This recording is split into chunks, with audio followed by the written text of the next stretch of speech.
Hello, Tom. Thank you for being here. Everybody, this is Tom Feltenstein, and I'm so excited to have a video, a video interview with Tom. Tom actually started his marketing career working with Ray Kroc, the founder of McDonald's, which is a has been a really great experience for him. And Tom, welcome. I'd love to hear a little bit more about what you've been doing over the past few years and what you're up to now. Well, after I left McDonald's, I started my own firm, which was called the Neighborhood Marketing Institute. And I sold that several years ago and then just continued what I was doing, which is developing marketing strategies for different companies across the globe. Just finished my 14th book and probably do about 30 speeches a year, principally in the food service industry and in franchising. So I've also started an online marketing course where people can go on and each week they'll get a different lesson, and it's $97 a month. So that's pretty cool. So with the online, the books, the strategy sessions, the speaking, that kind of encompasses everything that I'm doing in my career now. Yeah, it sounds like you're pretty busy with all of that. It's a lot of fun though. I know. So the big question, that I want to ask is basically if you were running a restaurant right now and you just wanted to go out there and crush it with catering sales, what's the one thing you would do right now that these operators can put in place? What type of restaurant would it be? You know, everyone on this call comes from very different backgrounds. There's quick service and there's also full service as the primary people who are listening now. Well, there's a lot of things. If it's are we talking maybe about a chain? Are we Yeah, talking a mom and pop independent? both. So Well, it's a different we're technology. well. There's different programs. I mean, Let's I'll start. give you an example. Let's start with the independent, and then we'll go into chain. Well, if you had a mom and pop, Mm-hmm. and let's say it was in the casual space, and they had pretty heavy traffic in their four walls, the first thing I would do is to merchandise catering inside the four walls. I'd have point of purchase materials. Mm. I would infiltrate the entire restaurant to let them know that I'm in the catering business. And I would use my employees, my internal customers, for enlightening everyone that we're in the catering business. And they would wear buttons that describes that they're in the catering business. Mm-hmm. And everything begins in the four walls anyway. I would make special deals in the four walls if they catered and do everything possible. And then I would move out to the property line. And if they had windows where you could put a point of purchase materials, if you could put a sign out front, we just did a, what do you call these? The sandwich sandwich boards. board. Yeah. In the DC area for some people that have catering. And it really stops people as they're walking down the street. It's been very, very interesting. And then we're outside on the property line sampling products. Okay. And that is really cool. And then you get into the neighborhood and you pick a business of the day and you call them and say how many employees you have. We'd like to come by and serve you lunch tomorrow. And it's free. And so you're initiating a lot of one-on-ones by going to their offices and showing what catering is all about. I do direct mail to businesses in the local trading area. I gather email lists. I market to people on the email. I look at lapse periods. In other words, if I had bought a catering order and hadn't bought one in 30 days, I would email me and try to reactivate me with some type of an offer to get me to come back. 60 days, the offer would be a little stronger. 90 days would be a little bit stronger. And 4 months, it would be a little bit stronger. So you want to keep reactivating the ones that you have. Can we talk about that actually for a second?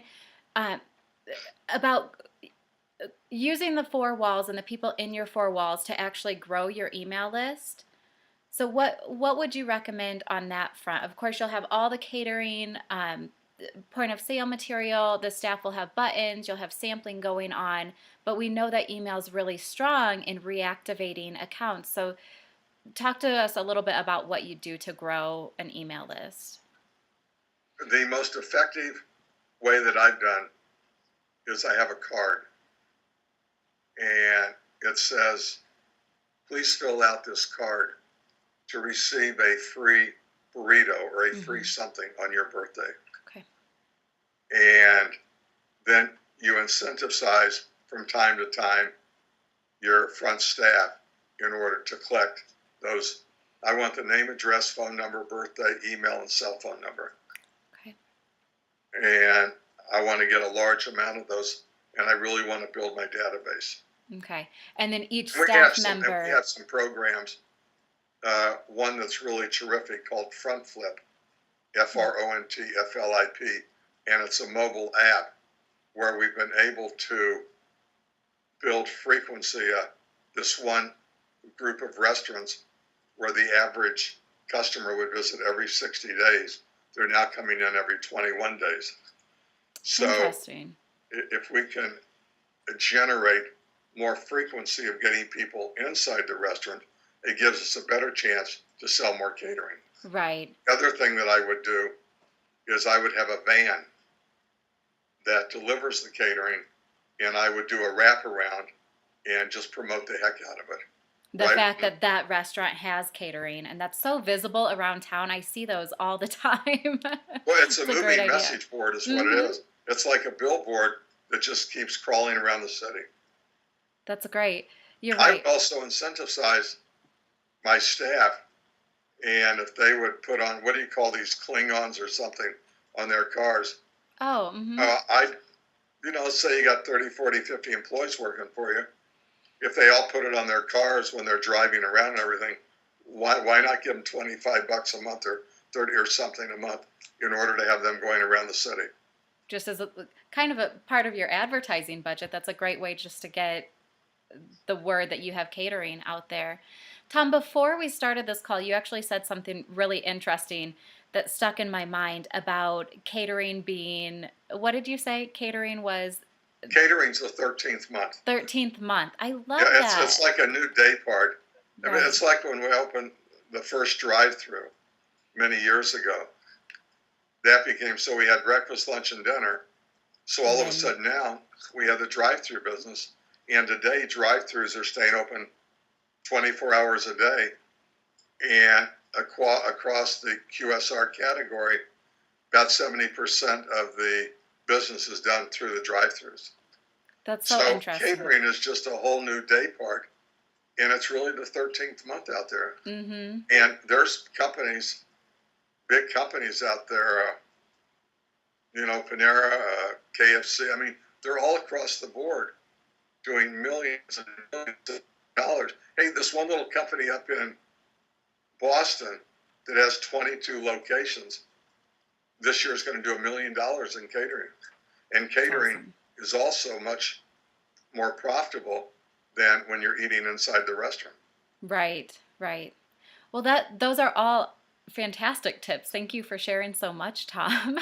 So if anyone that's watching this video wants to get in touch with you for help at their restaurant or for speaking engagements, how can they reach you? Well, there's 375 ways that they can reach me. I'll just give you one. Okay. My phone number is 561-650-1315, and you can ask for Shayla. Or you could really go to my website, which is Tom-Feltenstein, F as in Frank, ELTENSTEIN.com. Now, if anybody does call and inquires about anything that they would like to do, it'd be my pleasure to send them for free my latest marketing book. Oh, that's fantastic. That's a very nice incentive to just pick up the phone and have that conversation. Just pick it up. If you don't even talk to me, you just want to talk to Shayla, we'll still send you a book. Tom and Shayla are fantastic. They're great to talk to. Thank you so much for all of those tips, Tom, and thanks for your time. And we look forward to talking soon. Always a pleasure. And remember this, okay? Okay. In closing, fool me once, shame on you. Fool me twice, shame on me. Mm. Fool me 100,000 times, and you're a weatherman. Very good. Thanks, Tom. I appreciate it.